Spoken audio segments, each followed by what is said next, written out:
หม้อใดหม้อห้าแล้วน้ำจะเลิกเลยยามนี้มันจังแห้งโอ้เสื่อมสีออกบดปุ๊บทีนี้กลัวไปขังไว้ตั้งห้างเอามีไฟอยู่นี่เลยเนาะกระคืนแต่อยู่นี่200 บาทสวยเนาะจะกินข้าวเนาะ8 โมงไป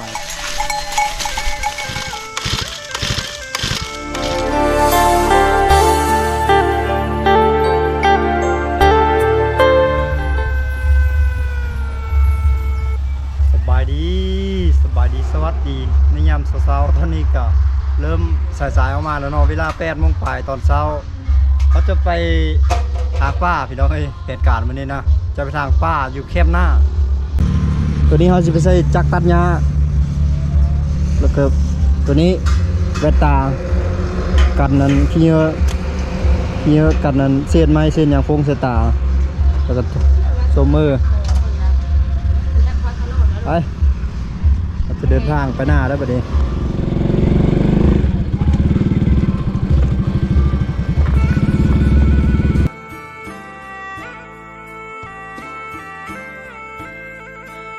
อยู่แต่กลางดงพวกแล้วหน้าโบราณทางไปกันยากโคตรยากเลยพี่น้องเลย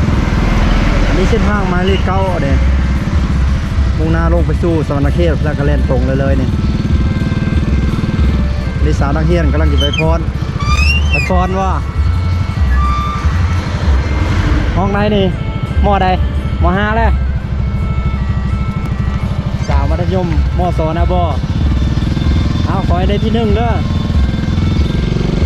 เขาจะไปแข่งขันพรมาเลยนะที่ได้ของเรียน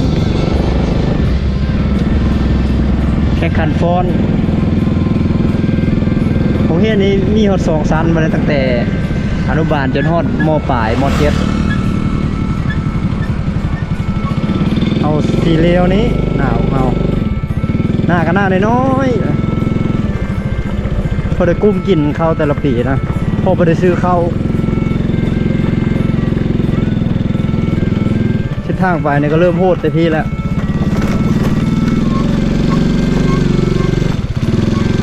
พอฤดูฝนนี่ยากขนาดเลยพี่ต้มทางไปหน้าเนี่ยรถอีแท็กหรือว่ารถไทยได้ไปจนค่าซ่าๆไปแล้วนี่เที่ยวมาเนี่ยทางไปหน้าบาลัด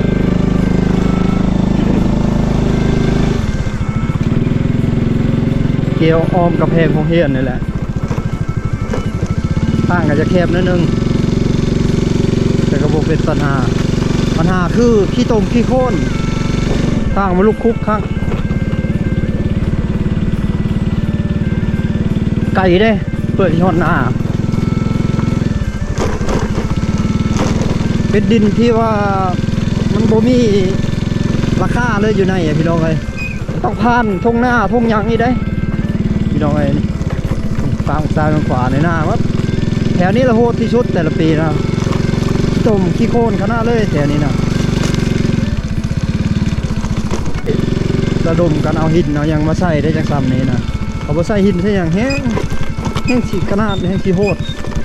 นี่จุดนี้ก็ได้เอาหินเอาท่อมาใส่ได้จากซ้ำนี้นะพี่น้องเอ้ยแต่ก้าวแห้งลึกกว่านี้เป็นขี้ตมน้ำท่วมเลยก็ฤดูฝนเนี่ยฝนตกแห้งกับน้ำท่วมแล้วบ่อนนี้นะต้องรอประมาณมื้อนึงหรือว่า1 วันเพื่อน้ำจะลงเพื่อจะข้ามได้ถ้ามีชลประทานนี่ก็สิคักได้เห็นหน้าปีหน้าปังเห็นหน้าแซง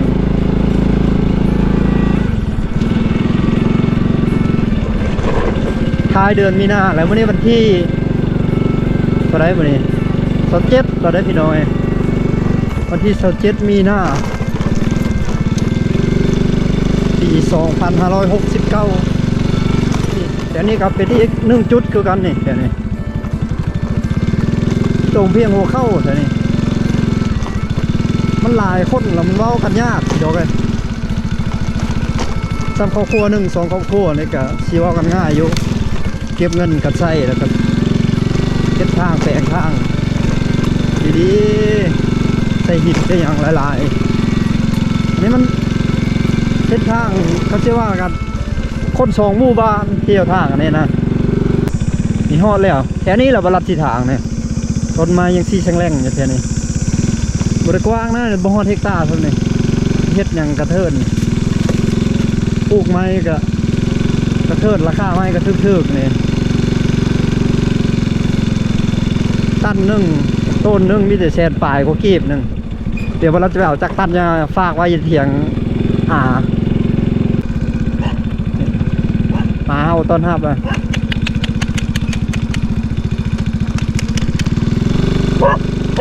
มันบ่จะจื้อกันเลยนี่ฮอดแล้วเถียงยาวนอนอยู่หน้าเลยเพิ่นน่ะออกแห้งน้ำนี่นานออกเลยน้ำจะเลิกเลยยามนี้มันจังแห้งโอ้เปลือกสีออกบ่ธรรมดาเพิ่นปลูกผักขาเลี้ยงไก่หลายโตไก่เพิ่นหลายเลย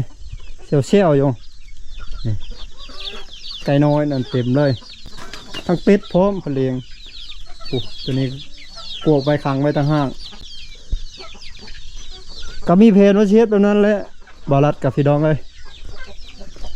เดี๋ยวทางนี้แล้วคันวันทอนเงินท่านกับชีตั้งเถียงไว้อยู่ในวันดินแคมหน้าล่ะชีนอนหน้าเลี้ยงเป็ดเลี้ยงไก่มีเวลาที่พาพี่น้องไปเลาะเที่ยวเลาะส้มธรรมชาติวิถีชีวิตเอาเลยกี่ข้าวมั้ยยังแกงยังแกงผักกะหล่ำแกงผักกะหล่ำใส่ชิ้นหมูวะนะชิ้นยังน่ะชิ้นหมูปิ้งยังน่ะนะเอาปิ้งปลาเฮ็ดได้ใดอ่ะจะบ้านแห่ใส่เบ็ดใส่อยู่ใส่หอยกกนี่เอายังเกาะอ่ะปลากระเดิดเอาจักตัญญาก่อนพี่นะนี่จักตัญญาคอยฝากนะเขาจูดแล้วบ่คอยมากวดบ้างแล้วอ่ะในไม้ครึ่งนึงเขาจูดคงค่อยทางมาแล้วเขาจูดก่อนเลยคนดินต่อกันแล้วเขาทางแล้วเขาจูดก่อนเลยเขาขี้คานทาบอลัดอันนี้มอยกน้อยแผงโซลาร์เซลล์สากโทรศัพท์มือถือตอนนั้นมอยกอันนี้นะฮะ600,000กีบโอ้คักเลยเนาะนี่สากมือถือสากอย่างก็ได้เต็มไว้อย่าบ่มือถือสากเนี่ยเต็มไว้อย่าบ่สากมือถือไว้ครับโอ้เป็นของยังจีนนี่เนาะมันแดดเลยมันได้เท่าไหร่แห้งเต็มไว้บ่มันแดดแบบนี้เว้ยเอาอยากสร้างบ่ไฟได้เสียบอยู่ใช้สร้างบ่ไฟชุมเฮาอยากสร้างบ่ไฟเสียบอยู่ใช้นี่บ่ได้สร้างบ่ไฟบ่เอาเก็บไฟอยู่ใช้กลางคืนนะเอามีไฟอยู่นี่เลยเนาะกลางคืนแต่อยู่นี่สอดแจงอยู่เอาสอดแจงอยู่บ่โอ้คักอยู่ได้600,000กีบสอดแจงพุ่นน่ะตายโอ้ตายตัวนี้แล้วเนาะตะแรงมาเริ่มมาบ200 วัตต์เนาะความแรงแพงมันแพงเดียวนี่บ่จะปลา2แพง3แพงโอ้หลายแล้วเนาะพัดลมคักเลยเถียงอันนี้สั้นเขาก็เฮ็ดแบบนี้แหละเขาก็เฮ็ดน้อยๆแบบนี้สบายแบบเพื่อนเลยนั่นเลยแบบเพื่อนส่วนบ้านส่วนเลยพี่น้อยโอ้คักอะไรปลูกหอมเต็มเลยนี่บ่ได้ซื้อนะผักหอมนี่ค่อยเพิ่นเป็นคนขยันนะพี่น้องได้นาเพิ่นโอ้ป่าเนี่ยได้เฮ็ดแห้งมาอีกย่างมาอีกนี่ตรงนาเพิ่นอาหารเช้าช่วยเนาะจะกินข้าวเนาะ8 โมงปลาย9 โมงนี่คอกไก่เพิ่นนี่เพิ่นเฮ็ดคักเลยไก่แม่นึงมาเบิ่งอีเบิ่งนี่โอ้อยู่นี่หลายเลยพอแล้วดินบลัดนี่แหละนาทีทางบลัดทางเป็นเดือนแล้วนี่มาทางมือละน้อย ก็เลยได้ซ้ำนี้แหละ ใกล้สิแล้วนะเอาอีกสัก2 มื้อหรือ3 มื้อก็สิแล้วบัดนี้เด้อพี่น้องไงอยากไปเที่ยวแน่มักไปเที่ยวบ่รอดกะมักไปเลาะถ่ายทำวิถีชีวิตให้พี่น้องได้รับชมก็เลยตัวนี้ก็อยากเฮ็ดนี่แหละงัวทานอานะมังกรกันอยู่นี่เซลอยู่พู่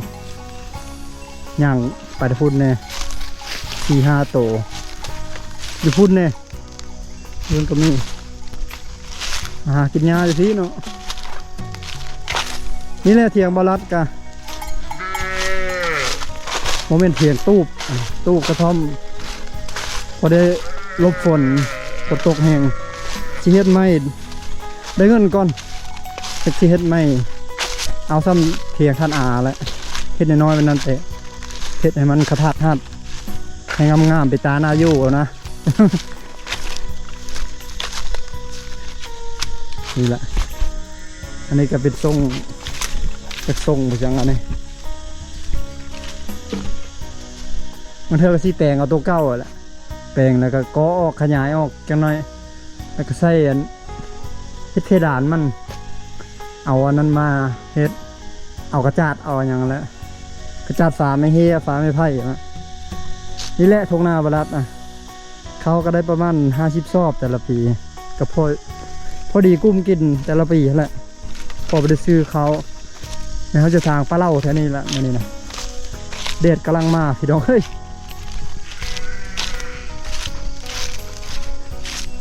เราจะไปจอดรถไว้อยู่แถวห่มนี่ชิลุยป่ามามุ้ยหลายแถวนี้พี่น้องทางกันระวังแต่มามุ้ยเลยมามุ้ยหลายแห้งขนาดเลย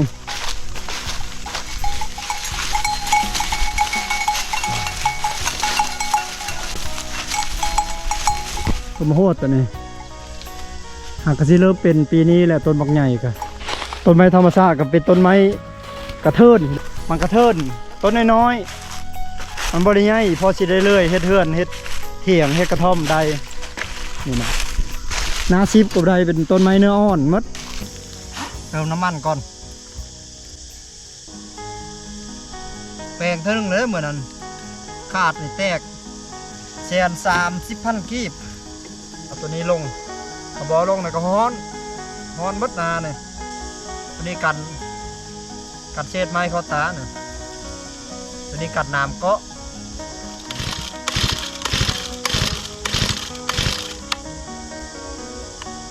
ตัดยาก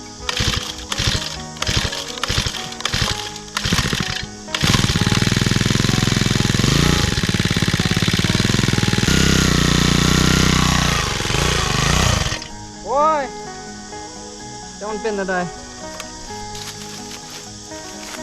เครื่องเก่าแบบนี้ละพากันเล่นกับพ่อโลด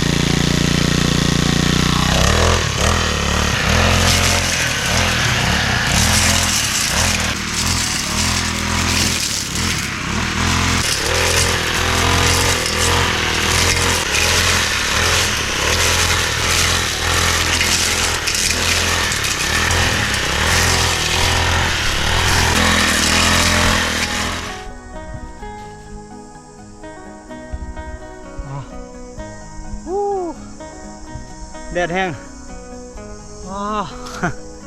นักพักก่อนโซข้าวพี่ดอยตัดมาได้1 ชั่วโมงเครื่องฮ้อนแห้งขนาดเลยมันแดดปลาออกจะไปพอดี1 ชั่วโมงทำงานพักก่อนจะได้เขาที่ตัดต่ออีกยังหลายเชิบอยู่คาดกาวันยังอีกประมาณ2 มื้อพอแล้วอย่างที่แล้วนี่แหละทงหน้าก็คราวนี้ให้สุดท้ายแล้วก็ให้น้อยๆมั้งตัวนั้นแล้วก็ให้นี้ใหญ่แล้วก็ให้ตัวนั้นมันใหญ่3 ให้นะแต่ว่าที่เป็นเข้าแต่แท้เรามี2 ให้โอ้กงสีดาเนี่ยเป็นแล้วได้นี่พอยามฝนก็พอได้กินเลยมาเบิกหนองนี่ยามหน้าก็พอได้ดูดได้สูบน้ำอยู่นี่แล้วใส่มาเบิ่งด้านนี้ด้านสวนมะม่วงสวนมะขามกับสวนมะลำไยนี่ พวกฮอดย่ำเป็นนี่ก็พอได้กินนะปีนี้บ่ทันได้บานดอกสงสัยยังบ่เป็นอยู่ปีนี้เด้แต่นี่บ่รัดกระตัดบ่ล่ะแท้นี่เป็นเติร์ดบ่ล่ะแต่ก็ลมพัดเย็นจ้อยๆต้นมะม่วงนี่หลายต้นได้ต้นมะม่วงเลยบ่รัดกับพ่อแม่แล้วก็อ้ายมาปลูกไว้อันนี้ต้นมะว้านี่นะกำลังปิดดอกดกขนาดเลยปีนี้ซ้ำสิกินนี่หวานได้มากนะหวานฟาดๆอยู่แคมหน้าผมมีเงินมาจิโจกหนองอย่างนี้โจกหนองแล้วปล่อยปลา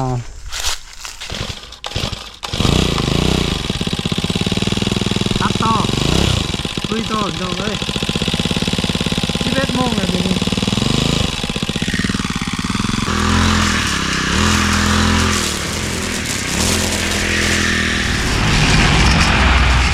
นี่แหละบรรยากาศขาวๆอยู่ทงไห้ทงนาอยู่ป่าอยู่ดงพี่น้อย